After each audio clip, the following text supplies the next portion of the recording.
Everyone, welcome to GK hub. Okay అండి, present మనం Suzlon energy limited గురించి డిస్కస్ చేసుకుంటున్నాం. చాలామంది అడుగుతున్న క్వశ్చన్ ఏంటంటే సుజలాన్ ఎక్కడ సపోర్ట్ ఉంటుంది, ఎప్పుడు పైకి వస్తుంది అనేసి. కొంతమంది న్యూస్ బేస్ మీద కానీ ఇంకొక పర్పస్లో కానీ తెలియక హైయర్ వాల్యూలు అయితే బై చేసింటారండి. ఆల్మోస్ట్ 80 రూపీస్ దగ్గర, కొంతమంది 70 రూపీస్ దగ్గర కొంతమంది బై చేయడం జరిగిందంట. సో ఇలా చేసినప్పుడు ఏంటంటే ఆ వాల్యూ రావడానికి చాలా టైం పడుతుంది. సో ఇప్పుడు ప్రజెంట్ మార్కెట్ ఎప్పుడు వరకు పైకి రావచ్చు అనుకుంటున్నారు. చూడండి, ఇక్కడ మీరు మల్టిపుల్ టైమ్స్ సపోర్ట్ ఎక్కడ తీసుకుందో సుజలాన్ ఎనర్జీ గమనించండి. ఆల్మోస్ట్ ఇక్కడ నుంచి ఒకసారి మార్కెట్ అప్ సైడ్కి మూవ్ అయితే చేయడం జరిగింది. అగైన్ ఆల్మోస్ట్ ఈ వాల్యూని ఇక్కడ కూడా రెస్పెక్ట్ చేసిందండి. దాని తర్వాత సారీ 4th మార్చ్ అగైన్ ఇక్కడి నుంచి అప్ సైడ్కి తీసుకుంది.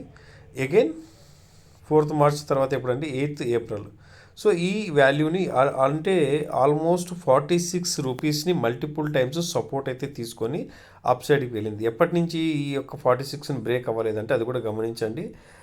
ఆల్మోస్ట్ జూన్ 2024 అంటే June 2024 June 24 again June 2025.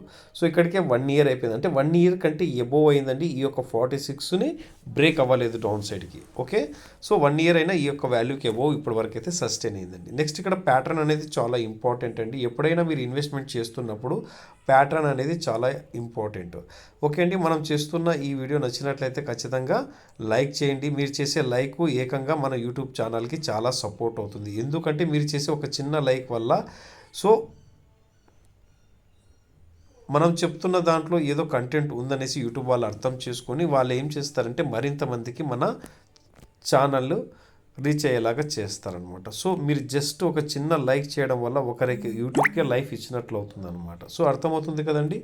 So అందువల్ల దయచేసి లైక్ అనేది కంపల్సరీ చేయండి. ఇప్పుడు చూడండి, ఇది డౌన్ ట్రెండ్ ప్యాటర్న్ అనమాట. డౌన్ ట్రెండ్ ప్యాటర్న్లో ఏమవుతుంది, క్లియర్గా ట్రెండ్ అనేది మీరు చూసినట్లయితే ఒక హై నుంచి ఇంకొక హైకి కలుపుతూ మనము అప్లై చేసినప్పుడు ఏమవుతుంది, ట్రెండ్ లైను అప్ ట్రెండా డౌన్ ట్రెండా కనిపిస్తుంది. అప్ ట్రెండ్కి ఏం చేస్తాం, లో టు లో మనము ఏం చేస్తామండి, కలుపుతాము. అలాగే డౌన్ ట్రెండ్కి ఏం చేస్తామండి, హై టు హై కలుపుతూ ఒక ట్రెండ్ లైన్ని డ్రా చేస్తాం అనమాట. సో ఇప్పుడు ఏమవుతుందండి, హయ్యర్లో ప్యాటర్న్ ఫామ్ అవుతుంది, లోవర్లో ప్యాటర్న్ ఫామ్ అవుతుంది.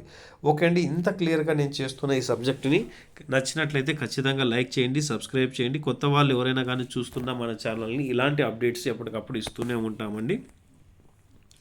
ఓకే ఫ్రెండ్స్, నెక్స్ట్ సబ్జెక్ట్లోకి మనం వెళ్ళినట్లయితే ఇప్పుడు చూడండి, ఎప్పుడైతే ఈ యొక్క సపోర్ట్ని డౌన్ సైడ్కి బ్రేక్ అవ్వకుండా లేదా ఇంకా కొద్ది రోజులు ఇలాగే కన్సోలిడేషన్ అయ్యి ఎప్పుడైనా కానీ వన్ వీక్ అవ్వచ్చు, 2 వీక్స్ అవ్వచ్చు, ఎప్పుడైతే ఈ విధంగా రెడ్ కలర్ ట్రెండ్ లైన్ కనిపిస్తుంది కదండి, బాగా గమనించండి. ఈ విధంగా రెడ్ కలర్ ట్రెండ్ లైన్ కనిపిస్తుంది. ఈ ట్రెండ్ లైన్ని బ్రేక్ చేసి సస్టైన్ అయితే ఇక్కడి నుంచి మళ్ళీ మనం అప్ సైడ్కి చూసే ఛాన్సెస్ ఉంటుంది. సో అప్ సైడ్కి చూసేటప్పుడు కూడా కంటిన్యూ ఒకటేసారి 80 రూపీస్గా వెళ్తుందంటే అలా కాదండి. ఎలా అంటే ఒకవేళ ఇక్కడి నుంచి మార్కెట్ అప్ సైడ్కి వెళ్తుంది అనుకోండి, ఫర్ ఎగ్జాంపుల్ ఈ యొక్క ట్రెండ్ లైన్ బ్రేక్ అయింది. ఈ యొక్క ట్రెండ్ లైన్ బ్రేక్ అయింది కాబట్టి నెక్స్ట్ ఈ సర్కిల్ని గమనించండి.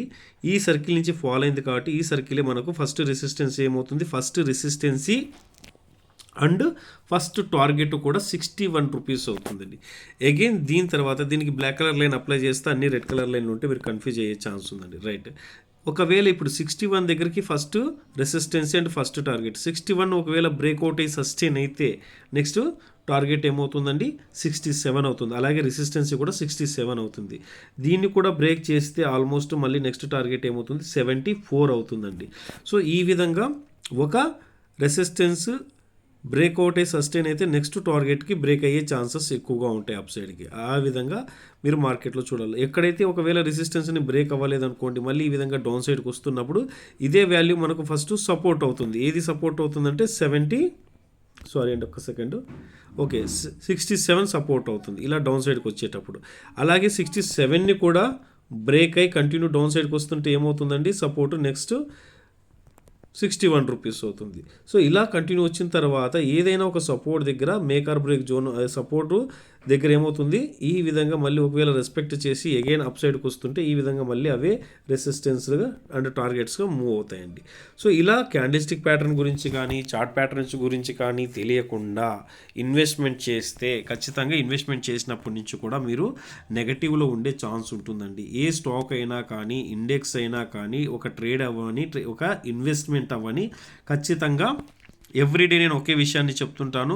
డే టైం ఫ్రేమ్లో ఫస్ట్ అనాలిసిస్ చేయండి, దాని తర్వాత ట్రెండ్ ఎటువైపు వెళ్తుంది. ఇప్పుడు చూడండి క్లియర్గా ఈ బ్లాక్ కలర్ లైన్స్ అన్ని మీకు డిలీట్ చేసి చూపిస్తున్నాను. ట్రెండ్ ఏమవుతుందంటే క్లియర్గా డౌన్ ట్రెండ్ ఉంది. సో ఇలాంటి డౌన్ ట్రెండ్లో నేను ఇన్వెస్ట్మెంట్ చేయడం బెటర్. అంటే ఎప్పుడు కూడా ఏంటి చార్ట్ ప్యాటర్న్ రూల్స్ ప్రకారంగా ఏదైనా ఒక స్టాకు లేదా ఏదైనా ఒక ఇండెక్స్ డౌన్ ట్రెండ్లో ఉన్నప్పుడు పొరపాట్లో కూడా మనం ఏం చేస్తామంటే ఇన్వెస్ట్మెంట్ అనేది చెయ్యము.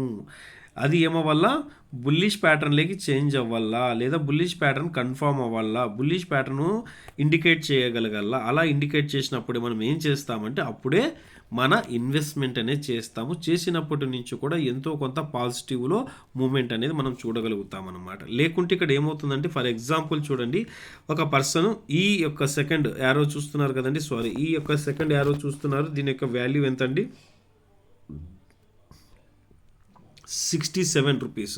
67 రూపీస్. ఈ విధంగా ప్యాటర్న్ ఏమవుతుంది, ఆల్రెడీ రెసిస్టెన్స్కి బిలో ఉంది. ఇక్కడ సెకండ్ టాప్ నుంచి ఈ విధంగా అగైన్ కంటిన్యూ మార్కెట్ పైకి వెళ్తుంది. ఆయనకు తెలియదు అనమాట. ఎవరైనా బిగినర్స్ ఉంటే ఇదొక హై, దాని తర్వాత ఇదొక హై, ఈ రెండు హైల్ని కలుపుతూ ఒక ట్రెండ్ లైన్గా డ్రా చేశాము. ఈ విషయం తనకు తెలియనప్పుడు ఇక్కడ ఏం చేస్తాడంటే ఈ బుల్ క్యాండిల్స్ని చూసి ఒకవేళ ఇక్కడ ఇన్వెస్ట్మెంట్ చేశాడే అనుకుందాం. ఎప్పుడు ఆగస్టు నుంచి మళ్ళీ ఏమవుతుందంటే కంటిన్యూగా ఇప్పటికీ అక్టోబర్ అయిపోతుంది. సో ఇక్కడ నుంచి కంటిన్యూగా డౌన్ సైడ్ ఫాలో అవుతూనే ఉంది. 67 రూపీస్ కొన్నది కాస్త 52 రూపీస్కి వెళ్ళిపోయింది అనమాట. సో అతను ఏమవుతాడంటే ఖచ్చితంగా ప్యానిక్ అయ్యే ఛాన్స్ ఉంటుంది. లేకపోతే ఆగస్టు సెప్టెంబర్ అక్టోబర్ వరకు, సెప్టెంబర్ అక్టోబర్ ఓకే అండి, ఆల్మోస్ట్ 3 మంత్స్ కంప్లీట్ అవుతుంది. ఇంచుమించు 90 డేస్ అవుతుంది అనుకుందాం. సో ఈ 90 డేస్ ఏమవుతుంది, తనకు టైం వేస్ట్ అనేది జరుగుతుందండి. ఇదే 90 డేస్ ఏదైనా కానీ ఇంకొక స్టాకు అప్ ట్రెండ్లో ఉన్న స్టాక్లో ఇన్వెస్ట్మెంట్ చేసింటే ఎంతో కొంత ప్రాఫిట్ తీసుకొని బయటకు వచ్చే ఛాన్స్ ఉండేదన్నమాట. సో అందువల్ల ఏం చెప్తున్నామంటే ఖచ్చితంగా అండి మీరు ఏదైనా ఒక స్టాక్లో అవ్వచ్చు లేదా ఒక ట్రేడ్ తీసుకునేటప్పుడు కూడా ట్రెండ్ ఎటువైపు ఉందనేది గమనించండి. అలాగే డే టైం ఫ్రేమ్ అనేది ఖచ్చితంగా గమనించండి. ఓకే ఫ్రెండ్స్, నేను చేస్తున్న ప్రయత్నం నచ్చినట్లయితే ఖచ్చితంగా సబ్స్క్రైబ్ చేయండి. ఆల్రెడీ సబ్స్క్రైబ్ చేసిన వాళ్ళైతే ఒక చిన్న లైక్ వేసి నాకు సపోర్ట్ చేయండి. కొత్త వాళ్ళు ఎవరైనా చూస్తుంటే ఇలాంటి కంటెంట్ కోసం మన ఛానల్ని ఖచ్చితంగా సబ్స్క్రైబ్ చేయండి. థ్యాంక్ యూ ఫ్రెండ్స్, జై హింద్.